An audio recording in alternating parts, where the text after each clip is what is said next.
எல்லாருக்கும் வணக்கங்க. இந்த வீடியோவில் நம்ம பார்க்க போகிற டாபிக் என்ன அப்படின்னா, நிமித்தங்களை பற்றி என்னுடைய அனுபவங்களை வந்து உங்கள்கிட்ட ஷேர் பண்ணலான்னு இருக்கேன்.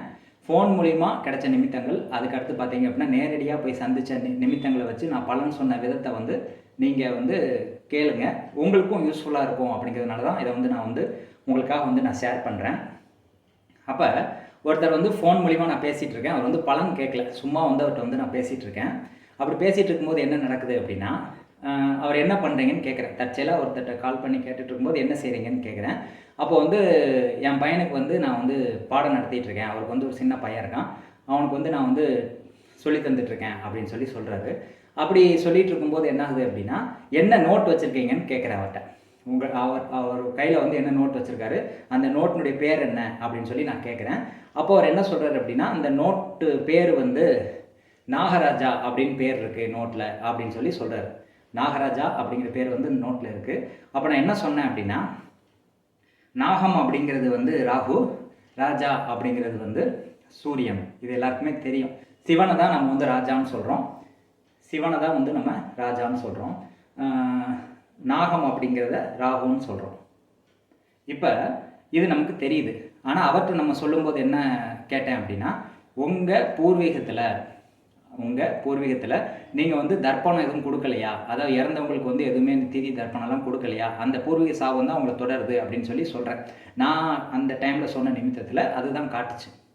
அதனால் அந்த நாகராஜாங்கிறது ராகு வந்து சூரியனோட கம்பைண்டாக இருக்கக்கூடிய அமைப்பு. அது அப்போ முன்னோர்கள் தோஷம் இருக்கும், அதெல்லாம் நீங்கள் பண்ணலையான்னு கேட்குறேன். நாங்கள் வந்து எப்போயுமே வந்து பண்ணுறதில்ல. நாங்கள் வந்து எப்போயுமே வந்து இந்த திதி வந்து ஒரு வருஷம் கொடுத்துட்டு அதுக்கப்புறம் ஸ்டாப் பண்ணிடுவோம், யாருக்கு வந்து அதுக்கடுத்து கொடுக்கறதில்ல அப்படின்னு சொல்லி சொல்கிறாரு. அப்போ நான் என்ன சொல்கிறேன் அப்படின்னா, இதை வந்து நீங்கள் நிவர்த்தி பண்ணுங்கள். நீங்கள் எந்த கோயிலுக்கு போகணும் அப்படின்னு சொல்லி கேட்கும்போது நீங்கள் எப்படி உட்காந்துருக்கீங்கன்னு கேட்குறேன். ஒரு கால் மேலே கால் போட்டு உட்காந்துருக்கேன் அப்படின்னு சொல்கிறாரு. கால் மேலே கால் போட்டு உட்காந்துருக்கேன் அப்படின்ட்டு. அப்போ அது என்ன சொல்ல வருது அப்படின்னா, ஒரு கால் மேலே கால் போட்டு உட்கார்றது வந்து சிவன் தான் அந்த கோலத்தில் வந்து உட்காந்துருப்பார். கால் மேலே கால் போட்டு உட்காந்துருப்பார். கழுத்தில் பாம்பு இருக்கும். அப்போ சிவன் தான் அந்த சூரியன்.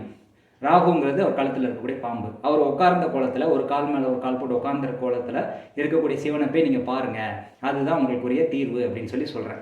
அவர் வந்து நம்பலைங்க. நான் வந்து யதார்த்தமாக பலன் சொல்லலை. யதார்த்தமாக நான் பேசிகிட்டு இருக்கும்போது இந்த நிமித்தம் இந்த மாதிரி காட்டுது, நீங்கள் போய் பாருங்கள் அப்படின்னு சொல்லி சொல்கிறேன். அப்படி சொல்லும்போது வந்து அவர் வந்து நம்பலை. அதுக்கப்புறம் ஃபோன் வச்சுட்டார். போயிட்டு ஒரு 2 மணி நேரம் கழித்து கால் பண்ணுறாரு. நீங்கள் சொன்னது வந்து நடந்துருச்சு. ஏன்னா அவர் வீட்டு பக்கத்தில் வந்து சிலை வடிவத்தில் வந்து லிங்க வடிவத்தில் தான் சிவன் இருக்கார். மனித வடிவத்தில் இருக்கக்கூடிய சிவன் வந்து இல்லை அப்படின்னு சொல்லி சொல்கிறாரு. தற்செயலாக ஒரு ஃப்ரெண்டு வந்து அவரை கூட்டு போய் அந்த மாதிரி அமர்ந்த கோலத்தில் ஒரு கால் மேலே கால் போட்டு உட்காந்துருக்கிற மாதிரி சிவன் சிலையில் இருக்குது, ஆசீர்வாதம் பண்ணுற மாதிரி சிலை இருக்குது, அங்கே நான் போயிட்டு வந்தேன், அது வந்து தற்செயலாக என் ஃப்ரெண்டு வந்து கூட்டு போனார் அப்படின்னு சொல்லி சொல்கிறாரு. இது வந்து யதார்த்தமாக நடந்திருக்கு. நீங்கள் எப்படி இதெல்லாம் தெரியும், நீங்கள் சொன்னது வந்து அப்படியே நடந்துருச்சு அப்படின்னாரு. இது வந்து அது முதல்ல உணர்த்துது, இதுக்கு பேர் தான் நிமித்தம் அப்படின்னு சொல்லி சொன்னேன். அப்போ நாகராஜா அப்படிங்கிற பேர் வந்து சூரியன் ராகு. அப்போ சூரியன்கிறது சிவன், ராகுங்கிறது பாம்பு. அது எந்த வடிவத்தில் இருப்பார்னா, இவர் எந்த பொசிஷனில் உட்காந்துருக்காரோ அந்த நிமித்த டைமில் அப்படின்னு பார்க்கும்போது ஒரு கால் மேலே கால் போட்டு உட்காந்துருந்தார். அப்போ ஒரு கால் மேலே இன்னொரு கால் போட்டு உட்காந்துருக்க சிவனை போய் நீங்கள் வணங்குங்க, சக்ஸஸ் ஆயிடும்னு சொன்னேன். அதே மாதிரி அவர் நம்பி போல அவர் ஃப்ரெண்டு வந்து அந்த மாதிரி கூப்பிட்டு போயிருக்கார் அவரை.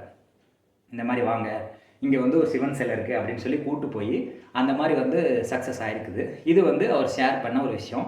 இது வந்து ஃபோன் மூலிமா நான் கண்டுபிடிச்ச நிமித்தம் பார்த்து பலன் சொன்னது.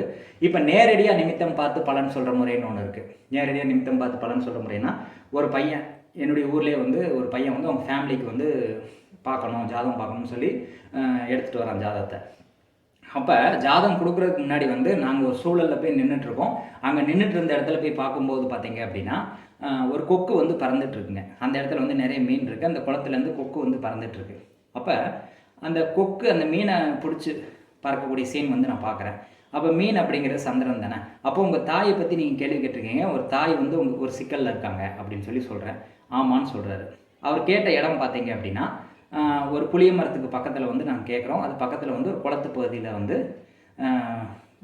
கொக்கு வந்து மீன் எடுத்துகிட்டு பறக்குது. அப்போ புளிய மரம் அப்படிங்கிறத எப்படி எடுத்துக்கலாம் அப்படின்னா, புளிப்புங்கிறது சுக்கிரன். அந்த மரம் வந்து ரொம்ப நாள் ஆன மரம் அப்படிங்கிறதுனால சனியாக எடுத்துக்கிறோம். அப்போ சனி ப்ளஸ் சுக்கிரன் இந்த காம்பினேஷனில் வர்றது தான் நம்ம எடுத்துக்கிறோம்.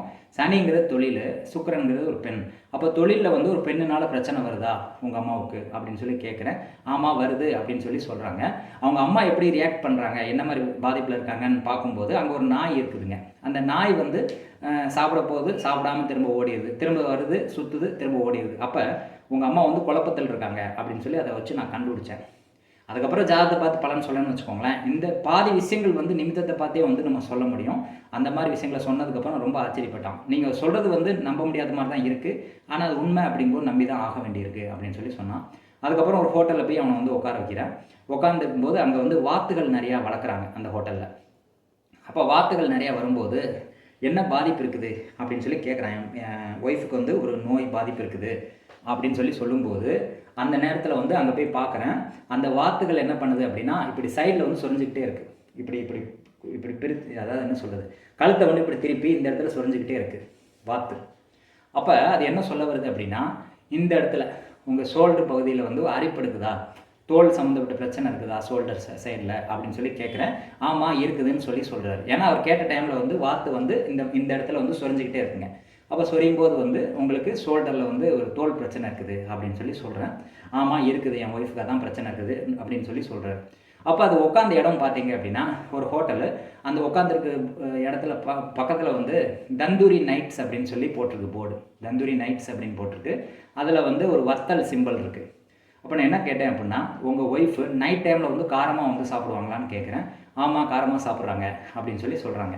அவங்க ஒய்ஃப் என்ன பண்ணுவாங்க அப்படிங்கிறது அவங்க இதை பற்றி பேசிகிட்டு இருக்கும்போது ஒரு சின்ன பையன் வந்து டேபிளை வந்து தொடச்சிட்டு போயிட்டான். அதாவது ஒர்க் பண்ணுற ஆள் கிடையாதுங்க, ஒரு சின்ன பையன் திடீர்னு வந்து சைக்கிளில் வந்துட்டான். சின்ன சைக்கிளில் வந்துட்டு இந்த டேபிளை தொடச்சிட்டு போயிட்டான். அவன் என்ன சொல்ல வரான் அப்படின்னா, இவருடைய ஒய்ஃப் வந்து எப்போ பார்த்தாலும் க்ளீனிங் பண்ணிகிட்டே இருப்பாங்க அப்படிங்கிறத, இப்படி தான் இருப்பாங்கன்னு சொல்லி அந்த பையன் வந்து காட்டுறான். இப்படி பல நிமித்தங்கள் வந்து சொல்லுது. பேசிகிட்டு இருக்கும்போது திடீர்னு பார்த்தீங்கன்னா ஒரு பையன் வந்து சின்ன பையன் ஒரு சின்ன வண்டி எடுத்துகிட்டு ஓட்டிகிட்டு இருக்கான். அப்போ நான் என்ன கேட்டேன் அப்படின்னா, உங்கள் பிறக்க போகிற அவருக்கு வந்து குழந்தை இல்லை, அப்போ உங்கள் பிறக்க போகிற குழந்தைக்கு வந்து ஏதாவது ஒரு ஜாமான் வாங்கினீங்களான்னு கேட்குறேன். ஆமாம் இப்போ தான் கொஞ்சம் தங்கம் வாங்கினேன்னு சொல்கிறாரு. அதுக்கடுத்து பார்த்தீங்க அப்படின்னா ஒருத்தர் வந்து ஒரு ஈஃபில் டவர் போட்ட மாதிரி ஒரு டிஷர்ட் போட்டு நடந்து வர்றாரு. அப்போ நீங்கள் வந்து ஃபாரின் ட்ரிப்பு போகணும்னு சொல்லி பிளான் பண்ணியிருக்கீங்களான்னு கேட்குறேன். ஆமான்னு சொல்கிறாரு.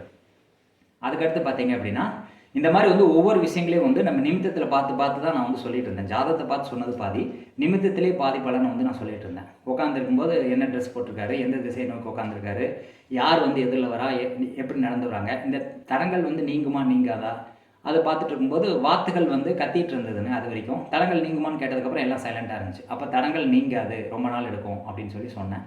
இந்த மாதிரி வந்து ஒவ்வொரு விஷயத்தையும் வந்து நிமித்தத்தை பார்த்தே வந்து நம்ம பலன் சொல்ல பழகிட்டோம் அப்படின்னா ஜாதகம் தேவைப்படாது, ஈஸியாக வந்து பலன் சொல்ல முடியும்.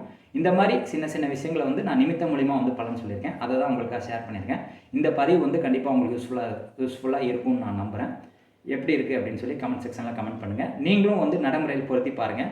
ஒவ்வொரு விஷயத்தையும் கவனித்து நீங்கள் செய்யும்போது எல்லாமே வந்து பெர்ஃபெக்டாக இருக்கும் அப்படிங்கிறது என்னுடைய கருத்து. நீங்களும் பிரபஞ்சத்தை கவனிங்க, நிறைய விஷயங்களை வந்து தெரிஞ்சுக்கோங்க, அதை டெஸ்ட் பண்ணி பாருங்கள் உங்கள் லைஃப்பில். நன்றி, வணக்கம்.